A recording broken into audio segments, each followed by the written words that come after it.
Estamos en línea hoy con Jimena Mora, presidenta de OnNet Fibra Colombia, y contentos de comenzar esta serie eh, que va a tener este lanzamiento para conmemorar y celebrar el Día Internacional de la Mujer el 8 de marzo en Colombia.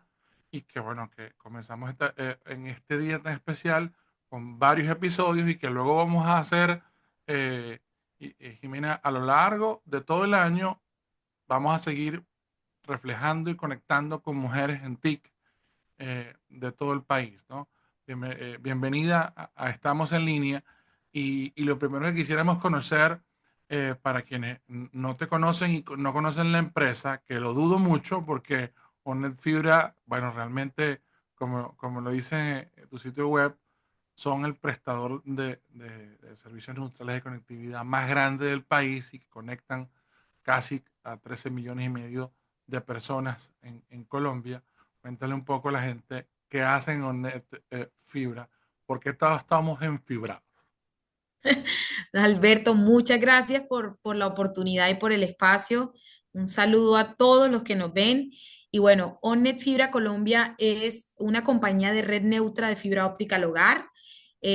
Fibra óptica y sus siglas son Fiber to the Home, FTTH. Nosotros ponemos al servicio de los operadores de telecomunicaciones nuestra infraestructura de fibra hasta el hogar, es decir, hasta el edificio en el séptimo piso donde vives al frente de la puerta de tu casa, ahí ponemos la fibra y los operadores de telecomunicaciones usan nuestra infraestructura para llevar el servicio de Internet a través de fibra óptica a sus hogares.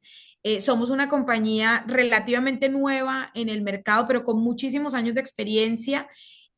Arrancamos hace 3 años con 1,2 millones de hogares pasados de fibra óptica en el país, en 31 municipios. Y hoy, 3 años después, tenemos 4,6 millones de hogares en más de 90 municipios.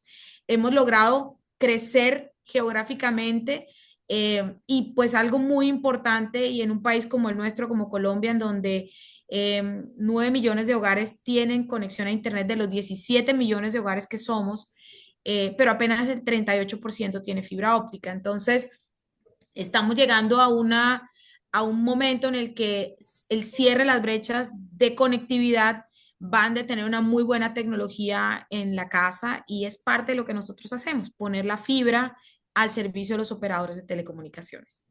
Eso se dice muy rápido, pero es mucho trabajo, son muchos kilómetros de fibra y mucha más fibra que hay que todavía, como tú acabas de decir muy bien, tenemos una brecha que tenemos que luchar por cerrar, ¿no? Y quienes nos puedan estar observando o escuchando, y se preguntan, bueno, ¿y qué tiene que ver tanta fibra eh, con el desarrollo de un país, con la educación, con la salud? Y bueno, yo creo que si hay una palabra común a lo largo y ancho de la historia y de los países de América Latina, siempre es la palabra crisis, ¿no? Y en esa discusión de la frase japonesa, de bueno, crisis oportunidad, pero bueno, no es común, y gracias a Dios, tenemos a una mujer liderando ese equipo y tú ves cómo se cumplen las cosas. Yo siempre he dicho que si tú quieres que las cosas terminen y se hagan a tiempo, pues hay que poner a liderar a una mujer. Eh, ¿cómo, cómo saltaste de estudiar ingeniería eléctrica, donde tu red era otra red, a formar parte de un equipo de telecomunicaciones, a darnos internet? Pues mira, yo toda la vida siempre tuve el deseo de estudiar una ingeniería y de meterme en el mundo de la ingeniería, porque al final la ingeniería, de su palabra, es ingenio, hay que Ujú. ingeniar, hay que pensar cómo hacer las cosas de manera diferente, ¿no? Y la ingeniería eléctrica, de hecho, tiene una rama que va hacia las telecomunicaciones, entonces, a lo largo del tiempo, llevo muchos años en este sector, más de 26 años ya trabajando en esto, y me gradué hace mucho tiempo, pero conforme fueron pasando los años, el interés por conectar y por comunicar y por buscar de manera genuina que las telecomunicaciones afecten positivamente a mi entorno, pues me metí a estudiar esta carrera que es espectacular y luego, bueno, pues comencé a trabajar en el sector de las telecomunicaciones en todas las áreas. Yo creo que he pasado por áreas técnicas, áreas comerciales, de marketing, por todas las áreas. Llevo ya un tiempo liderando equipos, gerenciando equipos, y bueno, pues hacia el 2022 nos dan la oportunidad de liderar esta compañía, OnNet Fibra Colombia, en un reto nuevo que se construye en el país. Y pues me dan la oportunidad a mí y creo que hasta este momento pues las cosas van caminando. Para mí yo creo que el participar en un sector donde es hipermasculinizado, por ponerle un rótulo, el que las mujeres tengamos siempre la oportunidad, puesta además por el mismo sector y por las empresas, de participar en roles de liderazgo es muy importante. Pues porque lo que estamos es poniendo al servicio del sector nuestras capacidades y la forma como trabajamos. Yo creo fielmente que el trabajo no tiene género y el trabajo sencillamente es el resultado de una persona que tiene la capacidad, actitudes, aptitudes, estudios y deseo para hacerlo. Y bueno, pues ahí estoy yo ahorita, después de 26 años en este sector, sigo dando lora, como dicen por ahí. Claro, hoy en día las oportunidades se han multiplicado y como has vivido tantas cosas, siempre eh, pongo este ejemplo porque, bueno, todas las mujeres, cuando uno entra a cualquier facultad de cualquier universidad de América Latina y entra a las facultades de ciencias, siempre ve un 80-90% hombres en esas salas, ¿no? A ver, es complicado y hoy en día, incluso que estamos muy preocupados por el tema de inteligencia artificial, más que ocupados, eh, y esas brechas en el tema de desarrollo económico y de sacar de la pobreza a tantas millones de personas en América Latina, solo con la educación y el trabajo lo vamos a lograr. Eh, pero queremos más diamantes pulidos como tú, más mujeres que estén en el tema de desarrollo.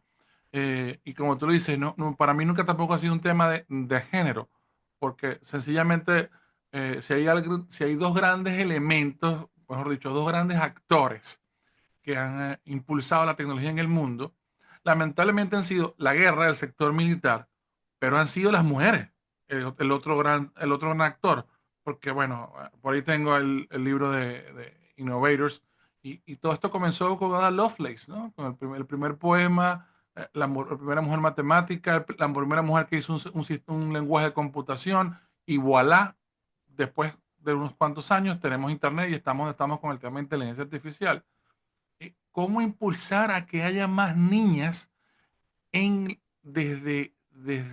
como tú decías, desde las edades tempranas en sus colegios, pensando en yo no voy a estudiar esa carrera porque es para hombres, sino que realmente hay una gran oportunidad y la historia nos los ha premiado, porque bueno, premios Nobel en diferentes áreas de la ciencia nos han permitido crecer como sociedad, como humanidad. ¿Cómo impulsamos a que tengamos más niñas, más Jimenas en las facultades, ¿no?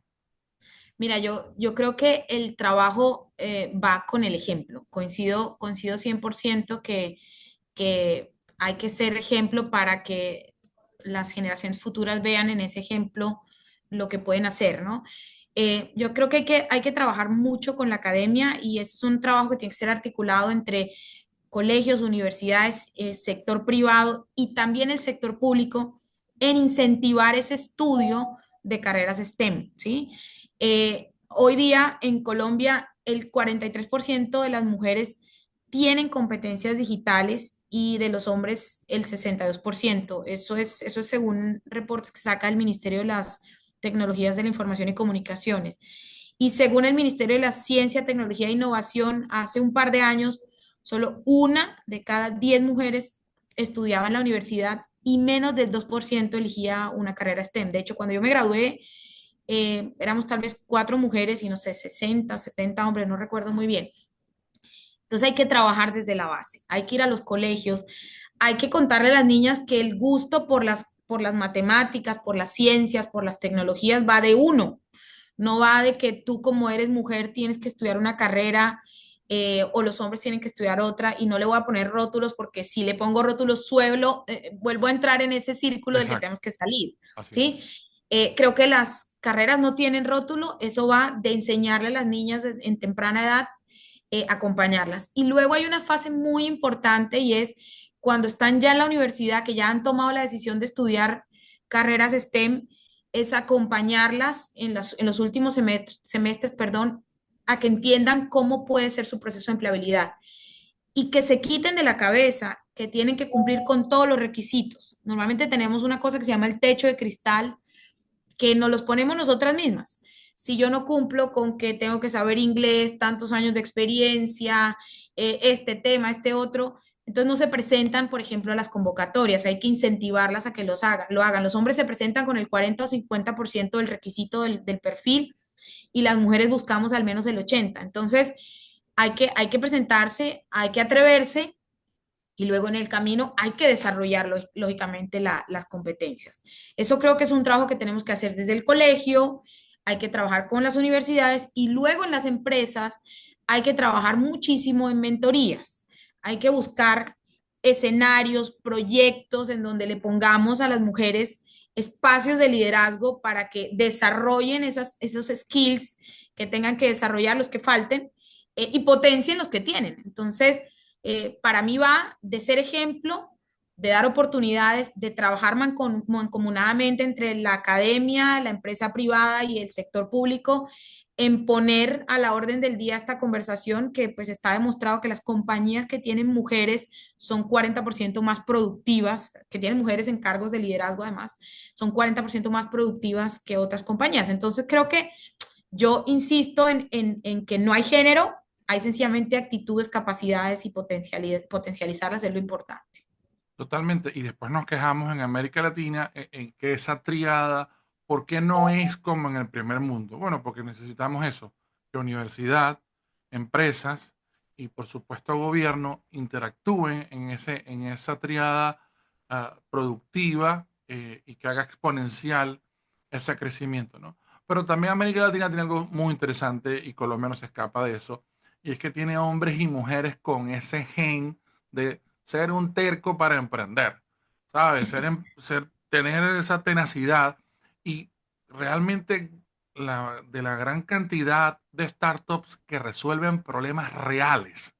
Eso es de verdad, verdad. No es que están haciendo copy and cut de algún modelo que vino de algún libro o de alguna experiencia del primer mundo. Esas que son mujeres. Están en fintech, están en lo social, están en manufactura, están en comercio, están, por supuesto, preocupados en resolver un problema real y es empleo, salir de pobreza y desarrollar soluciones reales para la sociedad, ¿no? Y también eso que tú decías de la interacción de las oportunidades dentro de las empresas viene dado en ese cambio de paradigma, en poder entender que también yo puedo desarrollar intraemprendimientos y que a veces cosas dentro de mi empresa no es necesario que yo las cargue al costo, sino que las convierta con esa sinergia en una oportunidad para que un tercero nos brinde un servicio o se encargue de cierta área y nosotros también podamos colaborar e incidir de manera social, ¿no? Pero sin duda el tema de educación aquí es importante, ¿no? Te iba a preguntar, dentro de todo ese ejemplo que tú nos has dado, ¿qué están haciendo ustedes hacia el interno dentro de UNED, ¿no? Muy bien, mira, nosotros somos una compañía pequeña, y a pesar de ser una compañía pequeña, tenemos claro que pues si la sociedad es diversa, pues nosotros tenemos que tener esa misma diversidad dentro de la compañía, ¿sí? El 40% somos mujeres, y estoy segura que más o menos alrededor del 30% venimos de formación STEM, ¿sí? Entonces, lo principal, lo que nosotros hacemos como compañía es que ratificamos ese compromiso con la diversidad, con la igualdad en la industria del sector. Tenemos líderes en el sector, o sea, dentro de la compañía tenemos mujeres que tienen roles de liderazgo en temas de tecnología, y salarialmente se ganan exactamente lo mismo que los hombres, porque pues al final insisto en que esto no es un tema de por ser hombre o por ser mujer, sino que cumplas con las características. Entonces tenemos una estructura salarial que va acorde con eso.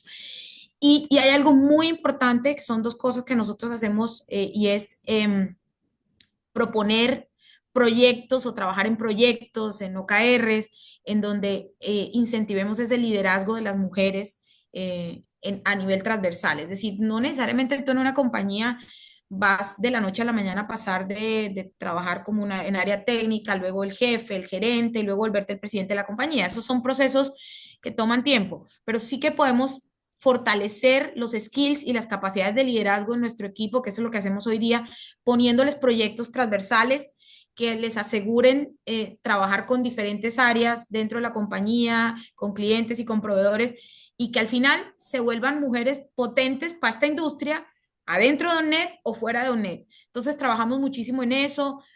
Además, hacemos mentorías internas, obviamente, en la medida de lo posible, en la medida que se necesiten.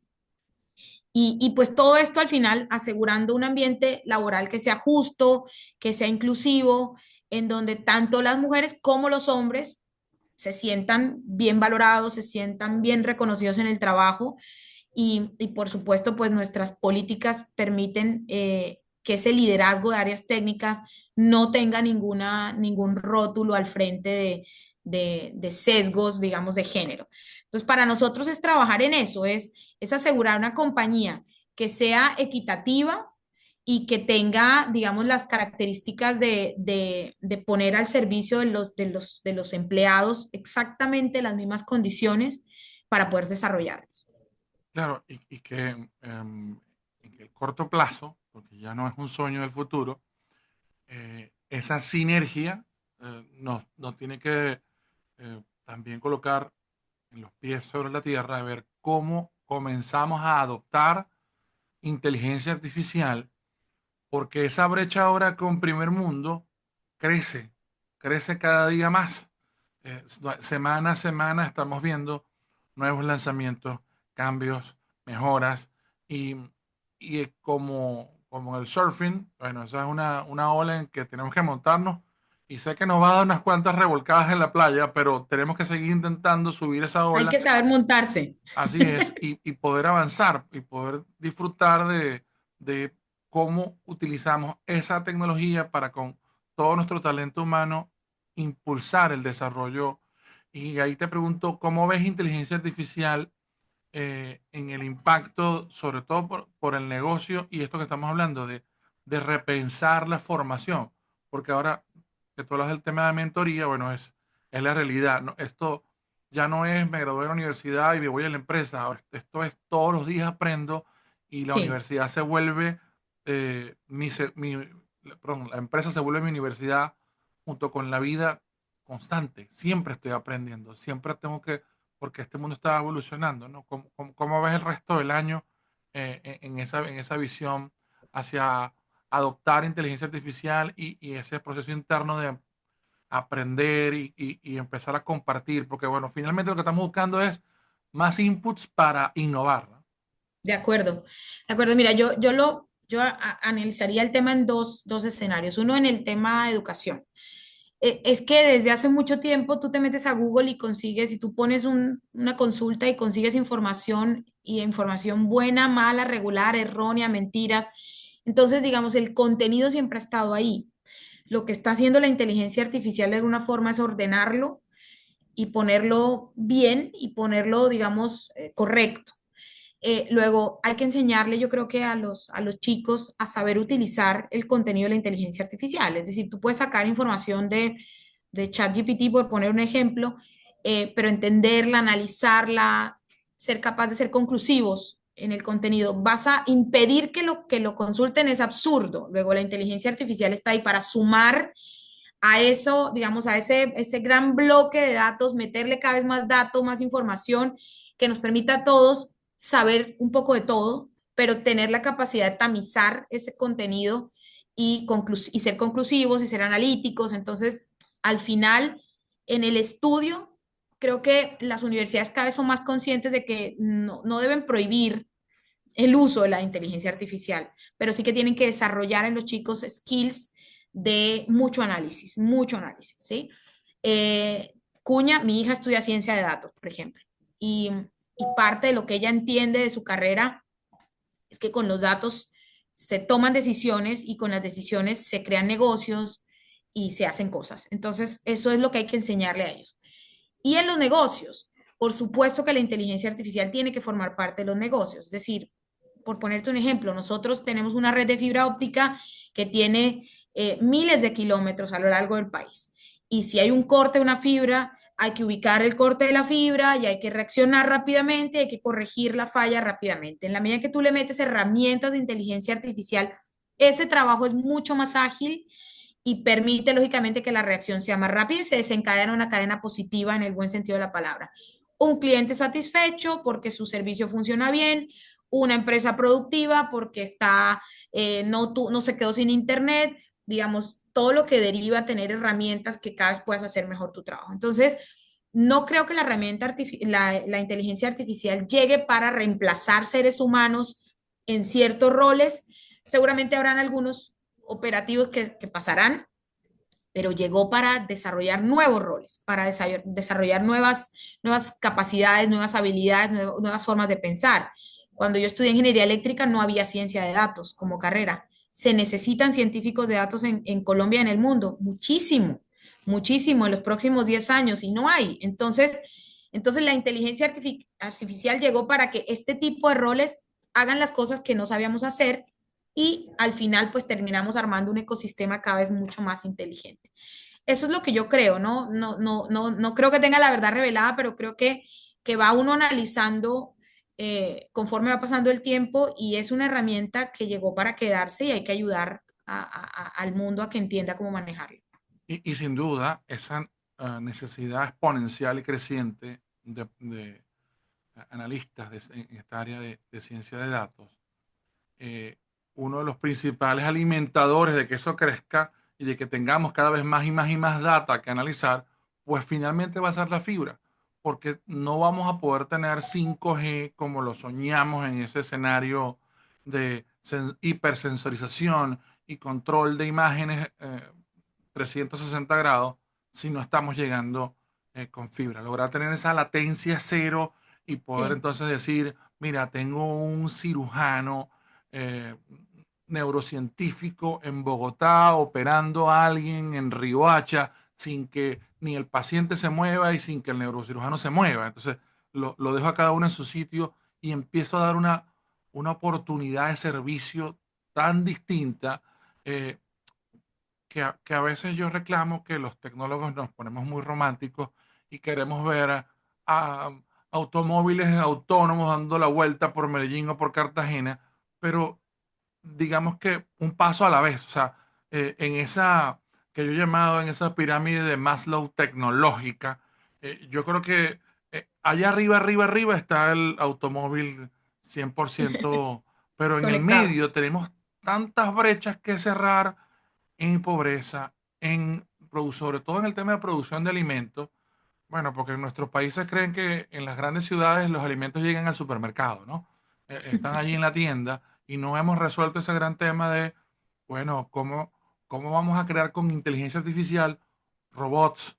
Yo no quiero ir al campo, no vaya al campo, pero vamos a construir la infraestructura. Entonces eso va a necesitar de fibra en el campo para yo poder controlar esos robots y poder monitorear y poder tener una producción orgánica. O sea, empezar lo que siempre hemos dicho, como la piedra y como el fuego, usar la tecnología para darnos mejor calidad de vida, ¿no? Ese debe ser el camino. ¿Cómo ves el tema 5G que está dando pasitos todavía en Colombia, ¿no? Bueno, obviamente la evolución tecnológica en términos de conectividad se tiene que dar. Es decir, si en el negocio fijo pasamos del cobre al coaxial a la fibra, Correcto. en el negocio móvil hemos evolucionado de 2G, 3G, 4G, 5G y bueno, ya se está analizando también 6G. Ese es un movimiento natural tecnológico que hay que darse. Pero lo importante es para qué. Es decir, ¿para qué tienes 5G? Para tenerlo en el celular y Exacto. tener mejor navegación o ver mejor net. No, no va a ser una diferencia entre 5G, 4G, pero en cambio sí que la aplicabilidad creo que es lo relevante en este caso, es desarrollar las aplicaciones, los casos de uso reales para que pueda servir. Entonces, pienso que 5G debería inicialmente ser mucho más importante para los negocios, para los sectores, que para el colombiano de a pie o para el personaje de a pie, porque tú a pie pues, tienes este celular, tú ves que te switchea de 4 a 5, a 4.5 a 5G, pero estás haciendo exactamente, tú tienes un hábito de uso. O sea, tú usas tu teléfono de la misma manera, tal vez consumes más contenido, eso sí, puede pasar, Ujú. pero lo usas más o menos de la misma manera. Entonces yo creo que hay que desarrollar esos hábitos de uso en los sectores productivos, industria, seguridad. Seguramente vendrán los carros, la medicina, todo esto hay que desarrollarlo. Esto hay camino por delante para hacerlo, ¿no? Y luego también, obviamente, esta capilaridad hay que acompañarla de fibra. Tú lo dijiste recién al comienzo, tú no vas a tener una buena latencia o un bajo jitter si no tienes un chorro de conectividad que te facilite, digamos, ese proceso. Y nosotros, como un proveedor de red neutra, pues acompañamos ese camino en la medida que vaya creciendo el despliegue de 5G. Ahora bien, 5G en Colombia todavía tiene mucho camino. Estamos apenas en procesos de despliegue, estamos teniendo, digamos, una serie de procesos que han hecho que el despliegue vaya a una velocidad no tan rápida como la que esperamos, pero pues esos son los pasos que hay que dar, es decir, el camino que tenemos que recorrer es conectar bien al país, es lo primero, y conectar bien al país, Alberto, no solamente va de que tengamos en todo el país fibra, porque no se puede, porque geográficamente es imposible, porque hay montañas, hay ríos, hay ruralidad demasiado extrema que impide llevar la fibra hasta el último territorio, saldría demasiado costoso y nadie lo pagaría, ¿cierto? Pero sí que va de combinar tecnologías. Entonces, la fibra en las ciudades, fíjate, nosotros tenemos en 92 municipios fibra, o sea, no estamos hablando de capitales, sino territorios. Hay 92 municipios con fibra óptica, más de 4.6 millones de hogares de fibra. Pero hay territorios donde nunca vamos a poder llegar con fibra. Entonces ahí están las soluciones inalámbricas, satelitales, la tecnología móvil dentro de lo inalámbrico. También tiene territorios donde puede poner 5G, 4G, porque cuesta, porque entre más Así es. ancho de banda le pongas, tienes que ponerle más antenas y entre más antenas, pues es más inversión de CAPEX y más fibra óptica para poder hacerlo. Entonces yo creo que tenemos que ser conscientes, los cierres de brecha de conectividad van de la combinación de tecnologías y más que de suponer que vamos a llegar con una sola tecnología a todos lados. Creo que hay camino, creo que en Colombia además estamos a mitad de camino, 9 millones de los colombianos tienen en su casa una conexión a Internet, pero de esas apenas el 38% tiene fibra óptica. Es decir, hay un camino muy grande para los hogares y también hay un camino muy grande en la tecnología móvil. O sea, hay sitios remotos donde todavía funciona 3G y con 3G pues ya difícilmente puedes hacer muchas cosas, o sea, no haces muchas cosas, perdón. Entonces creo que hay que dejar que la tecnología evolucione, hay que ayudar, obviamente, y ahí creo que el trabajo también nuevamente entre la empresa privada y el gobierno, permisos, los costos también, creo que este es un sector en donde además las inversiones son muy altas, es un sector que está golpeado financieramente, entonces creo que tenemos que trabajar mucho más en cooperar que en competir. Y ahí creo que vamos a lograr tal vez una buena ecuación. Claro, y volviendo, cerrando el círculo, volviendo al principio, por eso es que tenemos que procurar que todos esos actores comencemos a pivotar sobre el tema formación en STEM. Porque así como con la música y así como con otras, como el deporte, cuando esa persona se va desarrollando y va creciendo, no importa cuál sea su principal cariño en el punto de vista de aprendizaje o de formación, pero cuando arrastras esas buenos hábitos y esa costumbre de leer, de interactuar con tecnología, de la música, todos esos elementos de pronto se convierten en que, bueno, un niño del campo que se graduó de médico terminó siendo un startupero que desarrolló una agrotech y desarrolló De el acuerdo. campo. Entonces, esas uniones tan armonizadas se pueden lograr cuando tenemos el tema de formación. Y luego, cómo recuperar esa inversión en grandes territorios es cuando empezamos en América Latina a cambiar el chip de decir, bueno, ¿por qué nosotros seguimos estando en la materia prima o en el cultivo y no empezamos a industrializar. Entonces yo grandes hectáreas las convierto en sembradíos automatizados, que luego los convierto en productos, que luego los exporto y le empiezo a agregar más valor. Entonces ya el costo de esa inversión de poder hacer fibra en otro sitio o movilidad, digamos que va a ser lo de menos porque vamos a tener el dinero como para, ¿no? de Es acuerdo. parte del desarrollo. Y mira, ¿cómo, qué decimos a esas niñas que nos están viendo que queremos seguir el ejemplo de Jimena, ¿no? Nada, que no tengan miedo, que estudien lo que quieran estudiar, que se caigan, que se levanten, que pierdan materias y vuelvan y las ganen, que no les dé miedo estudiar la carrera y luego que no les dé miedo enfrentarse a un mercado laboral que está esperándolas, o sea, es un mercado que está ahí disponible para que participen de él y que se arriesguen. Yo creo que es tener esa oportunidad y a los padres que no sesguen a sus hijas en roles, no las estereotipen, no les pongan rótulos. Las mujeres podemos hacer de todo. O sea, yo soy mamá, soy esposa, trabajo, me encantan las mascotas, hago deporte. Incluso creo que tenemos un chipcito un poquito mejor que los hombres en el tema de la multiplexación. Podemos hacer muchas cosas al mismo tiempo, entonces invitarlas a que lo hagan, a que no tengan temor de enfrentarse a las carreras STEM y a las universidades además, permitirnos a quienes hoy día trabajamos en este sector, acompañarlos en los procesos formativos. Yo creo que incluso la educación, los profesores en las universidades deben venir del sector real, deben venir del sector real para que le enseñen a los estudiantes cómo es el sector real. Y así pues ayudamos también un poquito a construir más alrededor de este mundo STEM que es espectacular y del que no me siento ni un poquito arrepentida de haber entrado nunca.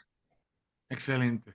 Jimena Mora, presidenta en Colombia de UNED Fibra. Muchísimas gracias y bueno, celebrar contigo el Feliz Día Internacional de la Mujer también, ¿no? Gracias, Alberto, por el espacio y a todas las mujeres también un abrazo grande y una felicitación inmensa en el Día de la Mujer. Amigas y amigos, será hasta una próxima oportunidad. Estamos en línea con más mujeres en TIC.